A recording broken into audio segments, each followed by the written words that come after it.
This is the Playgasm podcast for May 12th, 2007. I'm Keith Harbort. Joining me again are Josh Bicknell. Arrow! And Nick Maselli. Go for the paddy wagon!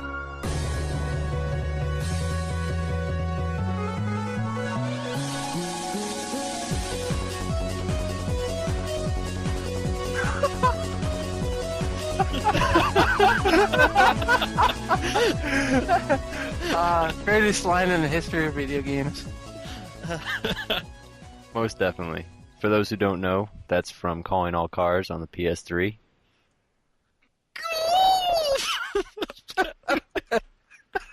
What a paddy wagon! Just a little silliness to start out the podcast. Start. Well, it's pretty obvious that Calling All Cars came out Thursday on PlayStation Network, selling for $10. Apparently, you guys have both been playing this game. Way too much. Yeah. First impressions? Amazing. Really awesome. Very much so worth the $10. Yeah. Somebody want to describe what this game's about? It's about going after the paddy wagon. Yeah. Basically, it's from 1 to 4 players, and you get to choose a car, which really have no relevance. It's all just, they're the same cars, it's just skins. But then you go around maps that are pretty small maps for the most part. You get a criminal and you stuff them in a jail cell or deliver them to a helicopter or shove them in the paddy wagon. And it's each different point you return them gives you a point value. And if you see some videos online, it's cell shaded graphics, 60 frames a second, up to 1080p. It's made by David Jaffe, so Good job, David. yeah, David did a pretty good job there. So yeah, I'd say me and Josh have been playing it pretty significantly over the past weekend. It's definitely madness. Yeah, we've been playing a lot with some of the people from NeoGaf and having a blast with them and kicking the shit out of them. Yeah, for the most part. It seems like everyone's at... I don't want to say everyone sucks, but definitely it seems for some reason not many people are as up to the game, up to the task, as I would expect. Hopefully that changes. I played it for a little while, and I think we got into a little bit of an argument earlier about whether or not there's actually any skill involved in this game, or whether it's purely based on luck. It's definitely skill. I mean, the fact that me and Josh can consistently be in the top 2 every game, like without fail, means that there's something going on that's beyond luck. I mean, once everyone reaches that certain skill point, I mean, then I'd say luck takes over because, in the Alpine level, the castle turns into ice, or sometimes the doors don't open for you when you want them to. So, I mean, in that sense, there's a lot of luck involved. But, I mean, in terms of the skill, you need to be able to follow the criminal on the borders. There's like a little indicator that tells you where in relation to yourself the criminal currently is. And you got to use that to judge like what angle you want to attack them at. So I'd say there's definitely a lot of skill involved in order to do that properly. Plus the jumping. A lot of people actually don't even know you can jump. But if you hit L1, L1, thank you, then you do a pretty sweet jump move, and I call it the ninja jump, because more often than not, you'll see a guy turboing at you and just like ninja over his head. I say the game's more luck-based, though, because any idiot can play this, and any idiot can be in the top 2. I mean, Nick can do it, so what the fuck? I thought you were referring to me. No, you didn't even make the top 2. You suck. But no, I think it's more luck-based than anything, because, like, as long as you have the criminal and you're smart enough, I don't really think it's a strategy, but everybody else is fucked up and you're lucky, then you can get into the jail for a point. I think it's very much a luck-based. But I've played it, the short period of time I've played it, it seems like to be consistently scoring the points, you have to at least have some sort of strategy and be able to make the jumps. So, I mean, there seems to be some skill involved in making the jumps, especially in the train level and the ice level, because often I drive right off the cliff into nothingness. Oh, it's common sense, though. I don't, like, on the train level, I don't even go for the 3-pointer. I think I've only done it once. I always go for, like, the 2 or the 1. It's extremely situational. I mean, each of the levels kind of has their own little gimmick to them. So out of the 4 maps that came with the game, there's one game where it's totally flat land, and there's no jail cell to deliver them. It's just the helicopter and just the paddy wagon. And that is like the most accessible level, where it's, extremely mindless. People just running into each other. Like the end score is going to be like, 2 scores to 1, something like that. Whereas in the other levels, that's when you really start to separate the men from the boys, if you will. Because those scores, I mean, me and Josh have put up like anywhere from 25 to 35 points in a single game. Yeah, I think the highest I've gotten is like 37. Which is, to give you an idea, equivalent to about, 8 to 10 scores. So, I mean, those are some pretty solid numbers. Whereas in the flat level, doing that's almost impossible. I'm calling you out, Jeffy. I want to take you on. Yeah, but he was playing apparently, actually. Yeah, I heard he was, but I want to take him on. I'm calling that bitch out. Don't call him a bitch. That bitch gave us $10 of pure awesome gaming. I'm calling him out. I don't care. So it's worth the $10. It's very much so worth the $10. Yeah. I mean, there's games that I have in my library that cost anywhere from 40 to 60, and I haven't played them that much, let alone like this many hours. I've probably already put a solid like 20 hours into this game. I mean, Yep. I almost beat Twilight Princess at this rate. So it's really all about the online multiplayer aspect of this Yep. game. Yeah, the single player you can unlock the cars, but aside from unlocking cars, I don't think there's anything else to it. From what I hear, the single player is real cheap too. It's almost impossible to finish on the hardest difficulty. So we want to see a lot more games like this on the PlayStation Network downloads. Yeah, they need to start building more games like this, built from the ground up, rather than, just porting over stuff like they do on Xbox Live Arcade and Virtual Console. I'd love to see Sony building more games up there you can get for $10 and have this much fun for online play. Yeah, I mean, you kind of have to find a fine balance, though. I mean, I guess having a lot of selection doesn't hurt if they're all quality games, but I mean, if there were, let's say, even 10 of these games on the PlayStation Network, I'd have a really hard time separating my time between them. So, I mean, I like how there's this game, and then coming up, in September-ish is Warhawk, and that's a downloadable game that's like, almost the total opposite. It's very, very strategic, very, complicated, very much geared towards the hardcore. It's basically Battlefield. Yeah, it's going to be the PlayStation's Battlefield for sure. But, I mean, I really like what they're doing with that game. And this game is, the total opposite, where you're getting a whole lot of fun in a little package. So I definitely like what they're doing with PlayStation Network at this point. Speaking of networks on consoles, Xbox Live Arcade underwent a update for the spring of 2007. Some of the features that they are adding are the ability to chat with Messenger Live, I believe it's called, on Windows. So Windows users can chat with live users. Is this something you guys want to see on Xbox, or does anybody care? No, I don't care. Yeah, I mean, every time you see like console versus PC talk, everyone's always like, why the fuck would I want to play with someone on another platform? That's one person's got the superior input method. Only in the games where they can play cross-platform, they have GIMP controls to make the playing field more level. I mean, I guess kudos to them for trying it, but I really don't know how many people are interested. I don't remember people calling to do this, so I think this is really them giving it to us without us asking for it. And in this case, I don't think it's working. There's something I've noticed about Xbox, and Josh mentioned this to me earlier, is when a friend of yours comes on the Xbox Live, it pops up right in front of you on the bottom of the screen. I mean, you can't miss it, and it's so annoying. And the more people you have on your friends list, the more annoyed you are when you're trying to play a game. You have these constant pop-ups telling you that somebody's online. But on the PlayStation 3, it's a very small notification, and it's way off into the corner. And on the Wii, you get no notification. It's just, nothing. Well, unless your console's turned off, and then you get a message, because then you get a big blue light burning your eyes out. Yeah, but you get that message like 3 or 4 hours after the original person sends it. But it comes at a very inopportune time when you're probably watching a DVD, doing something completely un-game related. Oh, yeah, that's definitely the case. I mean, we were watching Indiana Jones last night. I was showing it to my girlfriend, and, the thing kept popping up on my friend's Xbox. It was just, this person's online, this person's online. I was like, that's great. I want to see Indiana Jones freaking crack people with a whip. Thanks. I mean, you can turn it off. It's not like you can't turn it off, but the fact that it pops up in the middle of the screen is kind of annoying. Well, I mean, the whole beauty of the friends list on Xbox Live is that you can see someone's online and go, hey, why don't you play this game with me? But, I mean, you don't want to have to constantly turn that off when you're not doing game things. Like, if I'm watching a movie, I don't want to have to jump into options real quick and turn off notifications. I mean, hopefully the system would be smart enough to know I'm watching a movie, therefore I don't want to know if people are online to play games because I'm kind of busy.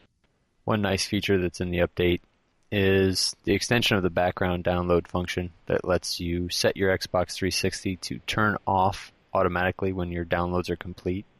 I know I hate going to work. Like last week, I downloaded the Forza 2 demo and left it downloading while I left. It's like I don't really feel comfortable letting a machine like the 360 because it gets so hot running. I mean, I'm afraid my house is going to burn down. Some of the other features or updates include a richer achievement notification pop-up showcasing the name of an unlocked achievement and gamer score value without needing to leave the game to check the achievements list. Not exactly very exciting. It's all about achievements on the 360, apparently. Yep. Well, there was one problem that I heard actually about the update that I should probably mention. One person on NeoGAF mentioned that if you made your account before you turned 18 and now you say you're an adult, you can't use the Windows Messenger feature because your Xbox account still looks at you as under 18, and it's a 18 plus feature only. And Microsoft apparently said that they cannot fix this problem. And that's probably not a problem. That's a feature. Well, it's fucked up. I mean, you're now 18. You can't change your age on the console, or it didn't update your age. So now you're excluded from being able to use these features basically forever. Yeah, but it's Microsoft. Anything that's broken, it's actually a feature. Oh, well, I mean, maybe they'll have a microtransaction to update your age. That'd be pretty sweet. They're just trying to keep the parental-child relationship more in focus for people longer. Yeah. All right, maybe not. No, I don't. I think the. Oh, go ahead. I was just gonna say the low power downloading thing that we were talking about. I think that was, to me, that was the coolest feature of the update. I mean, there's so many things on Xbox Live that you can get. I mean, between movies, game trailers, game demos. I mean, they have a really good amount of content on there. And the fact that you'd want to like get all of it, but you didn't want to leave your system running because heaven forbid it rings to death while you're asleep, is, I think, the ability to queue up some things and then go to sleep and then wake up to happy downloads with the system being off. That's a pretty solid update. Definitely. Apparently there's an expanded Tell a Friend feature, which makes it even easier to boast about achievements and high scores. Now, personally, achievements and high scores are something that I really dislike about the 360, because personally I like to keep my gaming a little bit more private unless I'm playing a multiplayer game. What do you guys think about achievements and how 360 actually handles that crap? I hate achievements. I think it's a waste of time, and I think people put too much into it, but that's the 360's little niche. I definitely think achievements are a big part of the 360. I mean, I can attribute for, I've played a lot of games that I'd beat them, but then I'd be like, well, if I want to get these other achievements, I got to go back through. And it's like, it gives you a reason to go back and play it. I mean, it's not, normally you'll play a great game, let's say God of War 2, for instance, a game that doesn't have achievements. You beat that game and it feels pretty good. Well, what motivates you to go back through and play it again? Just a harder difficulty? Well, what if there was something that's like, you get a little extra credit, let's say, to yourself if you go through and you play it again and you do certain things. I mean, it's, an extra challenge to the game that's, not part of the actual game mechanics itself, but that's extra. So I think, a lot of people are definitely gamer score whores. I mean, the Burger King games weren't one of the best-selling games on the Xbox just because people wanted those easy gamer points. Do we really want our games, though, telling us, you need to play me more because if you don't, you're going to look like a pussy? Well, Microsoft sure wants you to think that. I mean, they're not going to come out and say that, but they definitely want you to have more incentive to play your games. Because the more you play, the more you're going to want to add things to it, and therefore microtransactions, therefore more money. So, I mean, they want you to be playing those games as much as possible. So I'd say they're doing actually a pretty damn good job at getting people to play their games and continue playing them after they have them. So hats off, even though it's like fucking us in the ass. There were some other updates. If anybody wants to read them, just head on over to xbox.com and you'll probably find them pretty prominently located on Microsoft's website. Also, dealing with Microsoft, they've released some screenshots or videos of the Halo 3 demo. Have you guys checked those out yet? Yep. Josh, huge Halo fan? No, actually I didn't because I'm not a fan of Halo. I hate the game. Oh. Yeah, okay. So obviously I saw all the videos, and I've actually been pretty anticipating this game. And the Halo 3 beta video, to me, for an Xbox 360 game that is such a marquee franchise as Halo is, you would think the graphics would be kind of like a benchmark type thing, but really it looks like Halo 2 plus plus. Like, there's a little extra, but it's not enough to really set it apart. But I hopefully where it makes up for it is in the gameplay aspect. So, I mean, the videos show the usage of the shield grenades and the spike grenades and the different maps. I think they had High Ground and Snowbound I think there was a third one. But, yeah, I mean, they show off the Spartan laser, which looks awesome. I mean, animations don't look like they've changed too much. So I'd say overall, you're looking at a game that's going to be Halo all over again. It's not going to be anything brand new that's going to shake up the FPS world at all. It's really just going to be the next Halo game, which, for better or for worse, is, I don't know what people were expecting, but that's what they're going to get. So basically, they're getting a few new weapons, some different terrains, and maybe have to develop some different strategies to deal with these things. Yeah, I mean, the new weapons are pretty cool. The new levels look pretty nice. They've added, like, the man cannon, which is a, personal launching pad, or a vehicle launching pad. And they also have another item that allows you to kind of drop your own little jumping pad. But, I mean, again, these are all things within Halo that it'll change up the way you play the game, but the core game is still the same. It's still, very much a deathmatch style game, very much multiplayer. I mean, in terms of single player, we really have no idea what they're under the hood. I mean, the story could be totally mind-blowing, or it could be kind of what everyone expects. So, I'm really interested to see what the final product looks like. Sticking with Microsoft, Peter Moore had something interesting to say about their customer service. Shit breaks! Shit breaks, indeed. Josh, you want to tell us what he said? No. Okay. Basically, everybody, you're spending $400 on an Xbox 360, and basically Microsoft would just like to tell you that it doesn't matter. Things break. Don't worry about it. We expect it to wholeheartedly break, but just look forward to the customer service that they have for you. Even though that your $400 console continuously dies and everybody else's continuously dies, that's not the problem. The problem is that people don't look forward to the customer service. Yeah. I mean, I've had horror stories with my immediate friends. I mean, I have a friend who bought a 360 and it ringed on him right when he turned it on. He went back, returned it, got another one, and that one ringed on him when he got that.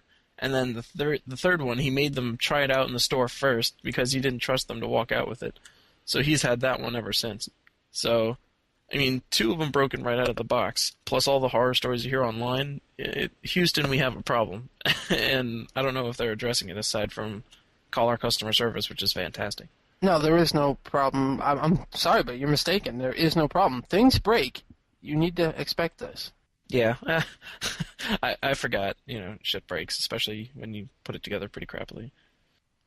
Are these situations where people are just overusing their 360s, or are these right out of the all right out of the box stories where the machine just fails to work? No, I mean, my roommates had his, for a while now, and his hasn't broken. People's break either immediately, they break after 6 months, after a year, after 2 years. It's pretty random when it happens, but from what I think it was John over at the 1UP show talked about, it's really all due to heating issues where, like, the heat actually warps the motherboard in the system, and the warping of it causes the pins to pop on the actual modules within it. So make sure your 360's got some air to it. It's not locked in a case or anything like that. It's more than likely heat related, and of course, it can do a lot of other things, but for the most part, apparently it's heat related. But if it does break, you can always grab a towel, wrap it around it, and turn it on and leave it there. And eventually maybe it'll fix itself. Yeah. Not buying that. I did have a little bit of an issue that kind of freaked me out when I downloaded Forza 2 and started up the demo. The screen flickered and the video got really, really sketchy. Like, bad. Turned out it was just a loose video connector. You know what, though? You and I got our 360s around the same time, and to be honest, I'm almost afraid every time that I turn it on. I'm afraid that it's going to die. I mean, I have no problem turning on my PlayStation 3. I mean, you can just feel the ventilation from it. But the 360, there's so many horror stories and just all the random things that's happened to it, you get afraid of turning it on. And you shouldn't be with a $400 console. Yeah, I mean, when a $250 console, the Wii, like, it has little to no problems with it in terms of... Whoa, wait. That's like two GameCubes stuck together. That's not going to have a problem to begin with. Yeah, so the Wii has no problem with its hardware. The PlayStation doesn't seem to be having any problem with its hardware.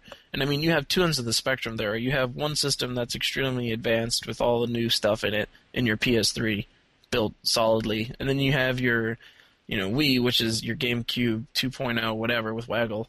But then you have a 360, which is, you'd think they'd be able to build this right, considering it's really just a PC in a little box. It's just a small form PC. And for whatever reason, apparently, they can't build them correctly when they've been in this business for over, 20 years or so? Something seems off. I can't believe, though, you're dissing on the 360 because it's rocking so hard that it's overheating. I mean, you should want all your games to be driving your console so fucking hard. Yeah, I mean, people have been reporting frame rate issues in Double Dragon, the freaking Xbox Live game. Like, they say that they have frame rate drops, which means that... Is that pushing the system? No. But it's just really shitty programming, I imagine. So I can't imagine that the 360 is being pushed to its limits by all these different games. Remember, Double Dragon 2 is a direct arcade port with a new graphics thing slapped on it. So the arcade machine itself had to slow down and frame issues. So obviously the emulated version of it is going to have the same problem.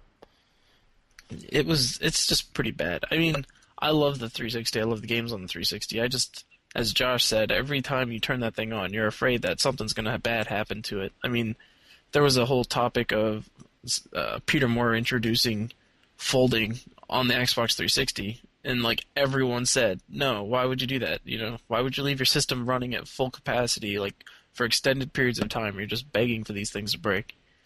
Yeah, folding on the Xbox 360 would be interesting. I have no problem leaving my PlayStation 3 on, and I know that a lot of other people don't have problems leaving theirs on. You, me, and Keith have all left ours on, but I could not imagine leaving the 360 while I'm at work folding. I think we've beaten that one to death. We're going to take a short break, and in the meantime, you're going to hear the video game music challenge. You heard last week's video game music challenge. The correct answer on the music was... Marvel vs. Capcom 2, Zangief. I don't think we had anybody posting on the forums about this, so I'll there try were to no release it winners. on a timely fashion. Oh, you can blame me for that shit, aren't you? Yes, I am. Go for the paddy wagon. Alright, we're going to play that video game music challenge for you. If you know the correct answer, go ahead and post it on the message boards. So listen closely.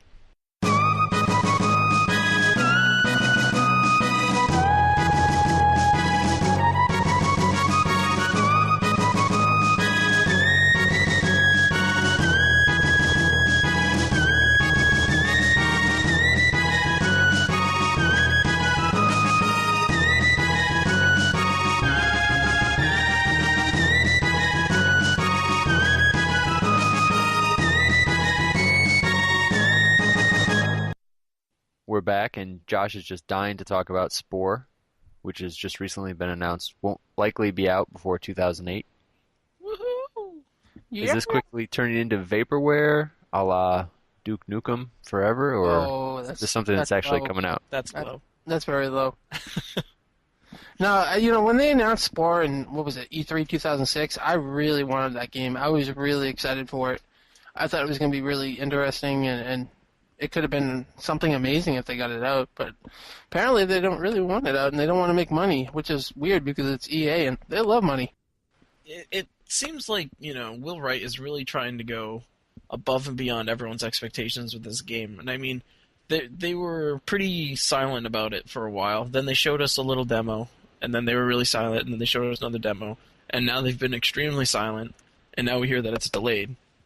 So, I mean, this game is supposedly, going to be amazing. I think it looks actually really damn good based on what little we've seen so far. But, I mean, there's no multiplayer in the game, which I mean, to me, it kind of ruins it. Like, a huge game like that and the possibilities of like people owning their own planets and traveling to other people's planets, I mean, there'd be balancing issues for sure. But I mean, is that why it's being delayed? Because they realize that this game needs to have multiplayer as well? Or do you think they're really just trying to refine the single-player experience? Isn't there sort of an offline multiplayer, whereas people will design or create, whatever you want to call it, evolve their own mutants, whatever you want to call those stupid creatures. Species. All right, species. And then you can populate planets with them, and other people can download your species and introduce their populations and intermingle with your population. And I mean, personally, that doesn't really have a whole lot of draw for me. But you know, isn't there some way that your species will be able to interact with other people's species anyway, even in an offline way? See, I haven't heard anything about that in a long time. I think the last time I heard about that was actually around E3 2006. So I'm not sure if it's still in there or if they canned it or whatnot, but I highly doubt that that's what they're doing.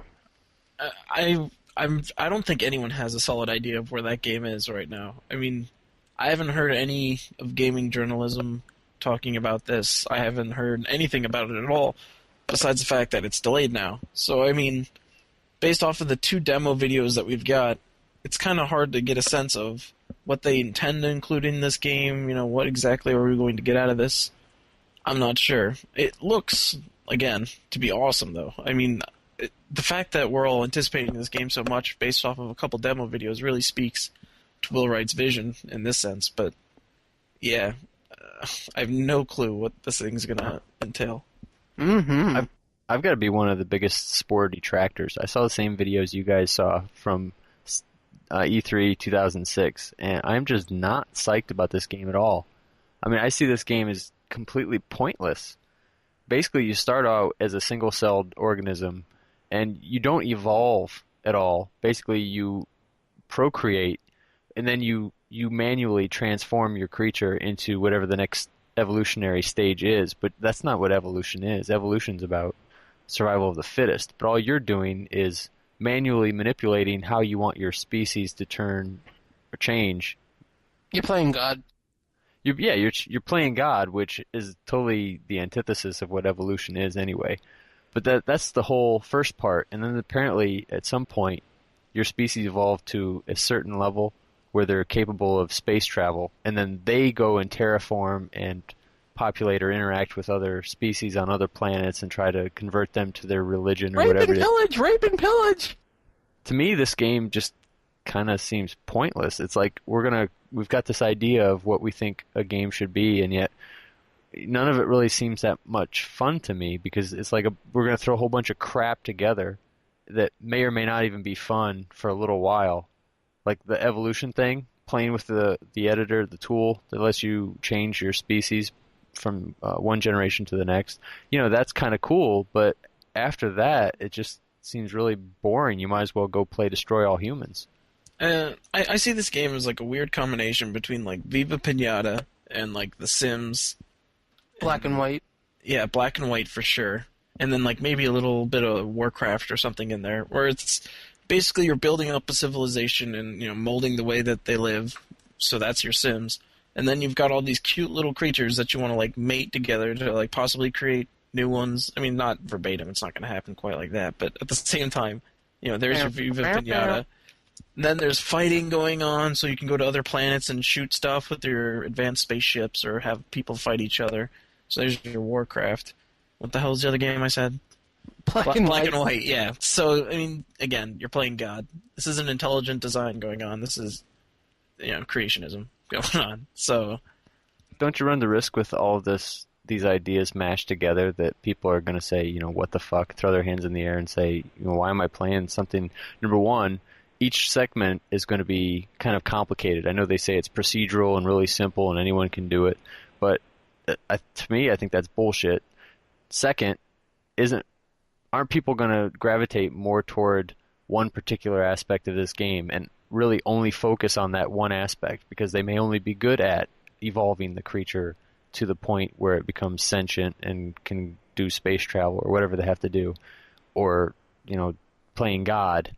And if you do gravitate toward the God mode, the where your species can go take over other planets, why the fuck would you want to go do all the other stupid shit at the beginning when you can just jump to the good part and go play that? I mean, hopefully, they're going to let you skip all this other crap that you don't want to do.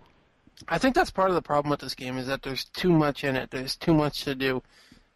They've added too much to it, and it's going to get to the point where you're just not sure what to do in it. So people basically want shorter, simpler games, Oh, right? don't even go there. Dennis Dyack speaking. Yeah. No, I think that they just filled this game with too many choices. I mean, choices are good, but I think this one has way too many. I mean, you can do this, or that, and people aren't going to know what to do. Well, to the game's credit, I'd say let's not get too deep into the speculation. We don't really know what the end product is going to be. From what we've heard, it sounds like it's going to be quite a handful, but what it ends up being could be, extremely simplistic. Just, very, under the covers, very in depth, but, to the casual eye, it could be very accessible. But, it has that depth to it if you want to get there. So I'd be hesitant to start saying the game's a little too much before we even really know what the game's made of. Fair enough. Speaking of simplifying games, Ratchet & Clank for the PlayStation 3 has recently been rumored to be single-player only. Is this alright? Is this something we expected? Is this something we're going to miss? I don't think it's rumored. Online? I think they confirmed that. It's confirmed? Yeah, I think it's confirmed to be single-player only, which is good. I'm glad that they are focusing more on the single-player side of it. Ratchet & Clank, the previous PlayStation 2, and I believe the PSP one, had online play. But the game itself, I wish they would focus more on the single-player because that's what I really liked about the franchise, more so than the online. I love how I like the fact that the developers are willing to take out the multiplayer aspect, just like I was happy that the Warhawk developers were willing to take out the single-player aspect of the game. You should play to whatever your game's strengths are. I mean, the worst thing you want is to get, launch game Wii syndrome, which is every single game, regardless, has some kind of multiplayer mode with minigames in it. I mean, every single Wii game at first had some level of minigames within it, and it was starting, at least within the message boards, to get this reputation as a minigame machine, and it was kind of embarrassing because I'm a huge proponent of the Wii, but at the same time, it's hard to defend it when every single game, regardless, is coming out with some version of minigames within it. So hats off to the developers. Was it Insomniac? Or no, not Insomniac. Who are these guys? Yeah, it's Insomniac. Yeah, fucking A. It's Insomniac. Naughty Dog does Jack and Dexter. That's right. I always get those mixed up. But yeah, hats off to them for, making that decision. So hopefully the single-player experience will be a lot more fleshed out, a lot more realized, and a lot more fun because of it. Well, the strong suit of the Ratchet & Clank IP has always been the strength of story. I mean, there's always been a really good story. I thought for a platform game, basically you think, okay, this is going to be for kids mostly. Let's face it, multiplayer is more for the Halo shoot 'em up FPS type crowd, whereas the platformer is generally a wider audience. T for teen, maybe somewhat less than that. But I mean, is this what we should come to expect from a platformer? Not stripping out the multiplayer. Say that again. What was your question? I guess what I'm saying is, I mean, is that what we should come to expect from platformers? I mean, do we really want them to be only single player? I mean, isn't it better? In my opinion, I think they should emphasize the story more in a platform game, whereas in a multiplayer game that's also single player, the single player story isn't really that important. I mean, look at Halo 1, Halo 2. Most people have problems with the storyline at the end of those two games. But the multiplayer is the strength of those two games. Whereas with a platformer, the single player aspect is the most important part, whereas the multiplayer online stuff is kind of tacked on. I'd have to argue against the Halo thing. I mean, the Halo series actually has their own novels, their own graphic novels. I mean, a lot of people are actually really in love with the entire Halo story aspect of it. I would agree with you. But people would still buy it even if it wasn't a strong story in the single player version because they want the multiplayer. I agree that it definitely shines more in the multiplayer experience side of things. That's what makes it last as long as it is, and it's made it as popular as it is. But I think, again, this kind of plays to what we were talking about last week, where story is like this new emerging, detail about games that you need to start paying attention to. Where maybe not all games, but in this like platforming genre, it seems like story is really, really becoming like its own thing. I mean, case in point, the new Sonic game for the Wii that came out a couple months ago. That game had a story to it, and my God, was it awful. But I mean, they felt like they had to include some kind of story to like tie this thing together. So I mean, if you're going to do a story, I hope you do it right. Otherwise, it makes more sense just to cut it all together. DS Lite sells 10 million copies. 10 million. 10 million DS copies. Lite. DS Lite sells 10 million units in Japan. The pink ones are sexy. So what's up with that? Why are so many DS Lites flying off the shelves? I tell you what, that handheld really eats money. Eats it or Eats prints it? Oh, cut that out. Well, if you're Nintendo, it prints it. Let's just start that one over. Yeah. DS Lite sells 10 million units in Japan. What the fuck is selling DS Lites? Stores. Asian people. The DS is such a huge phenomenon over in Japan right now. I mean, you look at the Media Create sales charts, and more often than not, in the top 30, 20 of them, if not more, are DS titles. So, I mean, I imagine it's largely due because their main transportation system is all subways and trains and public transportation methods. So having a portable gaming system is extremely ideal in those situations. So I think for that reason, Above and Beyond is the main reason that the DS sells so well over there. It's still kind of a shock that the DS is selling as well as it is. At first, it came out real slow, just like the PSP. But then all of a sudden, it just exploded with good titles, and ever since then, it's been printing money. Yeah, I mean, the DS has really broken the stigma that third parties don't belong with Nintendo systems. I mean, third parties are doing extremely well on the DS. I mean, case in point, you have Dragon Quest IX, like the next main numbered title in the series, coming to the DS is like such a huge like statement that the DS is like a legitimate platform. Then don't forget Pokemon. That thing's selling handhelds like a madman. So this bodes well for the Wii. Because the Wii sold so well, just there aren't a lot of games out for it right now. That because there's so many sold, there are going to be more games. I think with the Wii, you have to understand that there's a lot of PSP titles that will be getting ported over.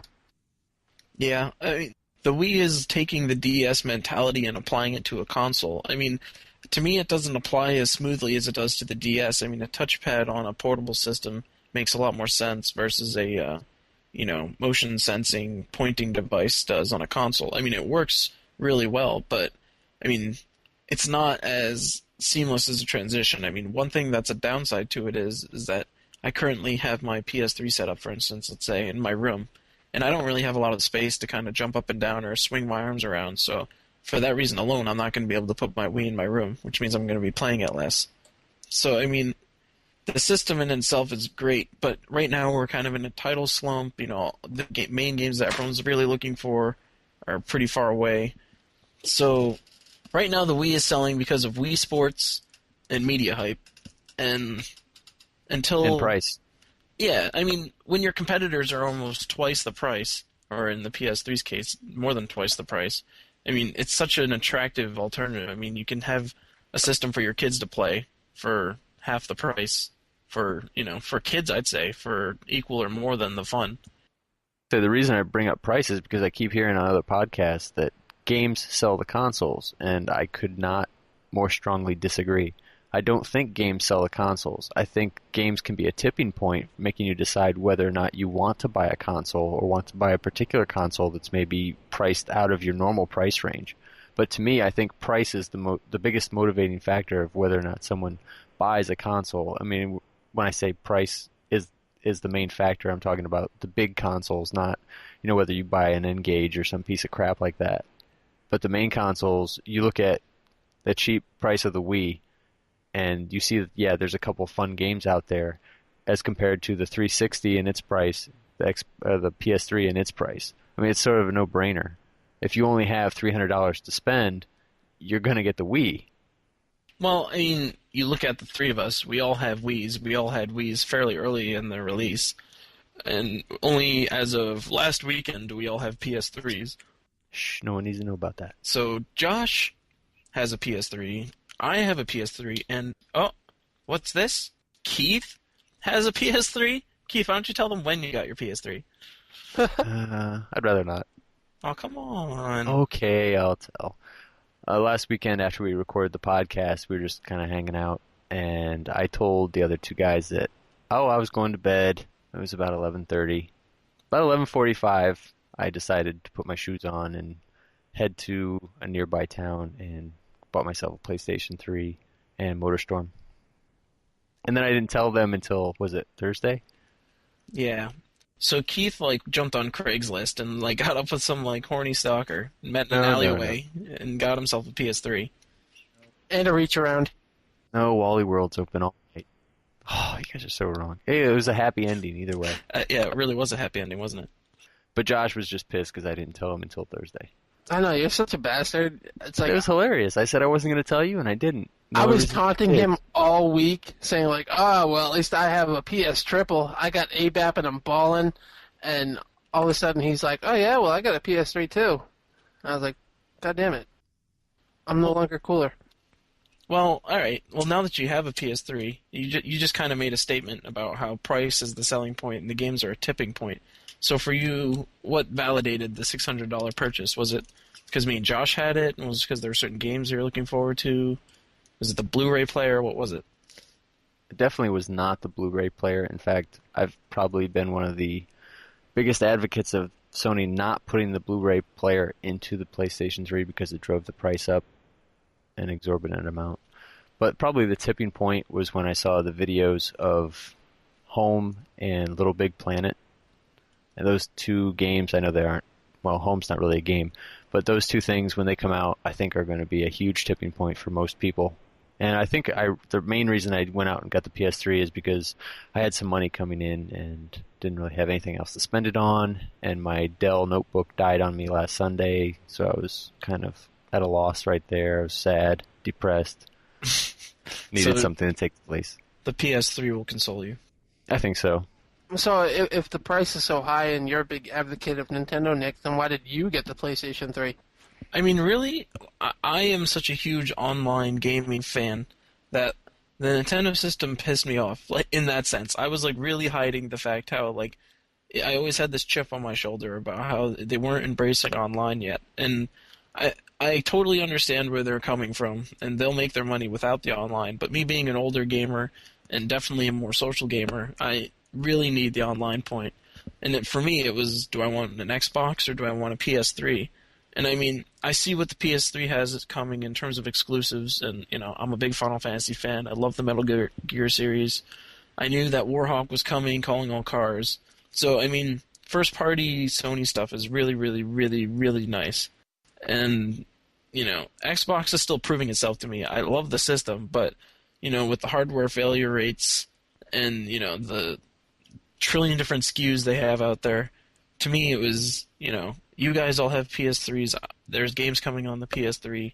It's not like I can't afford it, so I'll go for it.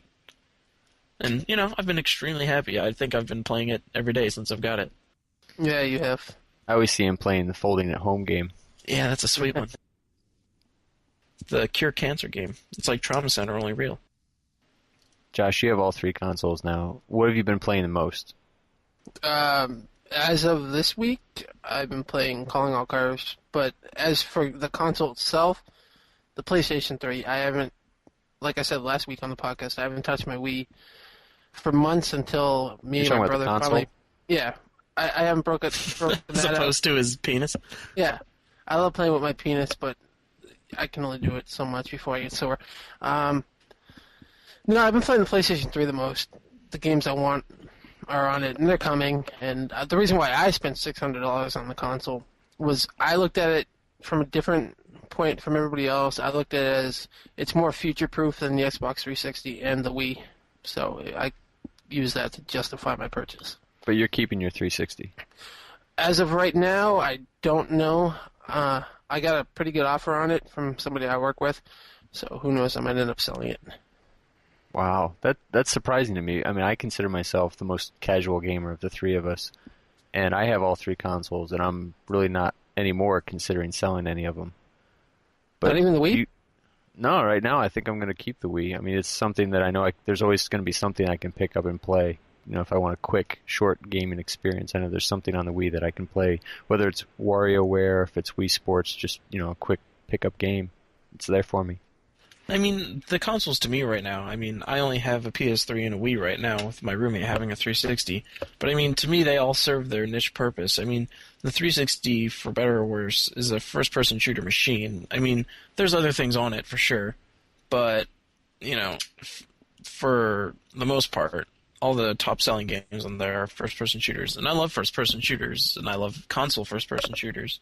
So for me, that's kind of what the Xbox 360 represents. I mean, even their upcoming titles that I'm looking really forward to, you've got BioShock, you've got Two Human, you've got Mass Effect. Those games are all shooter-esque. I mean, BioShock is the only true first-person shooter in that lineup, but I mean, they're all that action, guns and swords type game.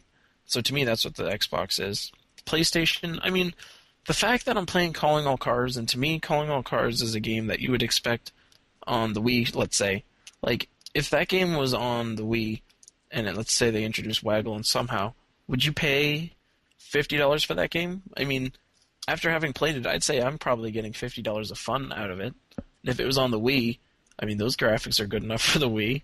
I'd have a hard time paying $50 for Calling All Cars. I mean, it's a fun game, and yeah, we're getting a lot of enjoyment out of it, but with their 4 maps and maybe 5 cars, something like that. Well, you can unlock up to, 15. Okay. But $50, I don't think there's $50 of content and 156 megabyte download. Well, if you look at the rest of the Wii library, I'd say Calling All Cars is a better game than a lot of it. I mean, that's really painful to say as a big Nintendo fan, but I mean... But maybe the Wii's games are overpriced. No, I wouldn't say Not Zelda so much, but I would say Wii Sports came free. I mean, that's a $10 game to me. Wii Sports, I think, would sell, yeah. They do sell it, actually, for retail price over in Japan, and it's their number 1 selling game by far. I mean, you can almost compare the hardware sales of the Wii to the number of copies of Wii Sports sold, and it's almost a 1-to-1. So, I mean, even though they get the Wii cheaper over there, they end up buying Wii Sports anyway. So they're basically in the same boat as us. But, I mean, I guess...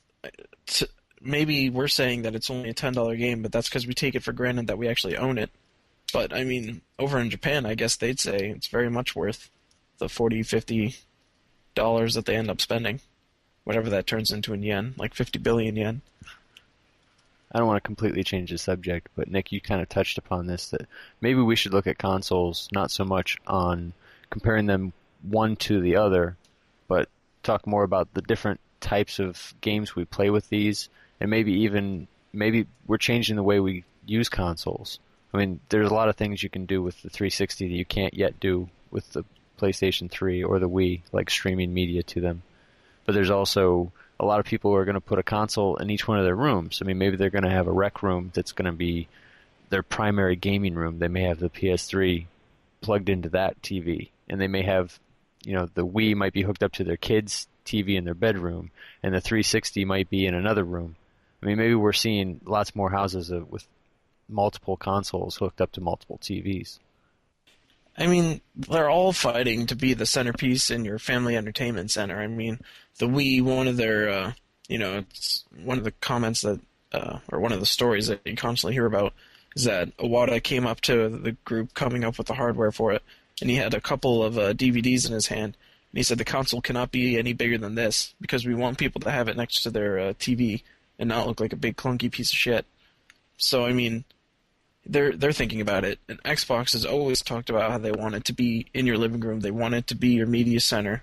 They want it to be your DVD player, your movies, your streaming content, all that. The PlayStation with the Blu-ray player in it, that's automatically fighting for your TV. I mean, you're not going to put that on your little SD TV if you've got a big HD one in your family room. So, I mean... Okay, yeah, but how many DVD players do you have now?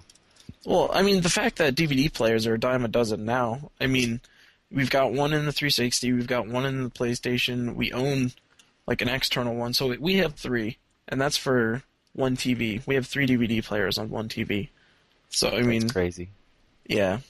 So what I'm trying to imply is that maybe the consoles aren't so much fighting the war against each other to be this. I mean, yeah, they're trying to be the one connected to your TV, your main TV, but maybe the console wars are more about finding the niche. I mean, maybe each one of them is going to find the area of the household where it best fits, as opposed to them all competing to be the one main only console. I don't think households are like that anymore. I think most households have multiple consoles or will have multiple consoles. Just a thought. Josh, speak. Hello. Can't believe you got nothing to say. This big hot topic of consoles. Got nothing? No. Nothing? Nope. Calling all cars? Sword in the field. Well, if Josh doesn't have anything to add, the only thing I want to mention also is I downloaded Forza 2, checked it out, and Forza 2 is probably going to be the one game this year that makes me reconsider not selling my 360. I had been on the fence for a long time about just unloading the 360, because there aren't very many games for me. I'm a big sim racing fan. Forza 2, the demo looks like it is hardcore simulation racing. It looks beautiful, even in standard def. I don't currently have HD TV yet. But the game looks great. The physics look really good, feel good. The controls feel really solid. The cars look awesome. I'm definitely going to pick it up in June. Do you play that game with a racing wheel? No, because I'm not going to shell out $150 for a Microsoft hardware piece of shit that, from what I hear, doesn't have a full range of motion. Well, I think the Logitech alternative actually is one of the better ones. Does it work with Forza 2? Yeah. I believe it's one of the main ones. Does it also work on the PS3? Yeah, I think so, actually. I might have to look into that.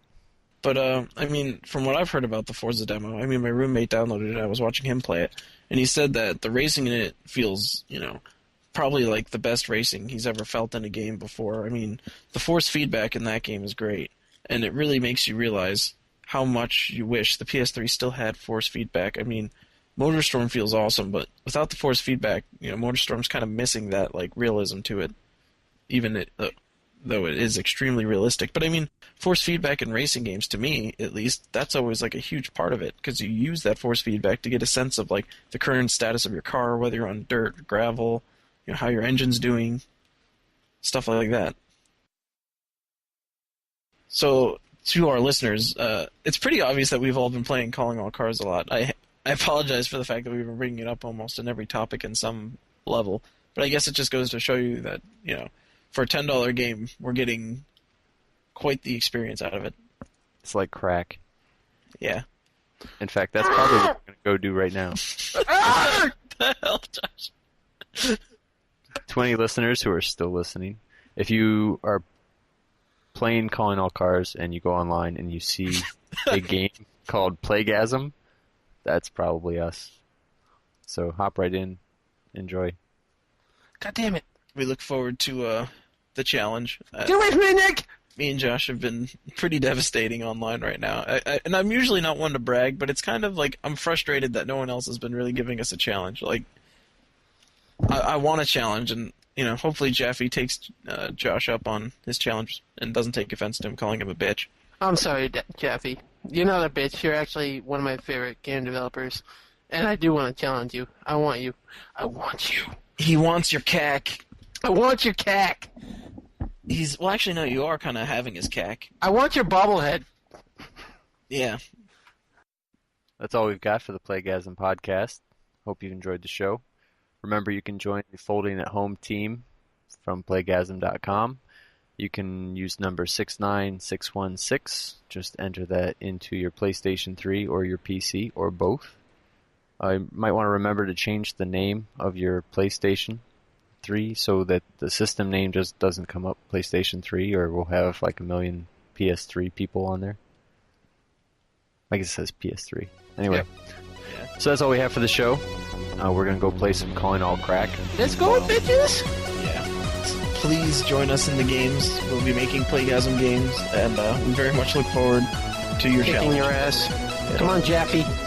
Hopefully, we won't just kick your ass, but likely we will. Well, I still suck, so don't kick your ass. We're out. We're Later. Woo for the paddy wagon!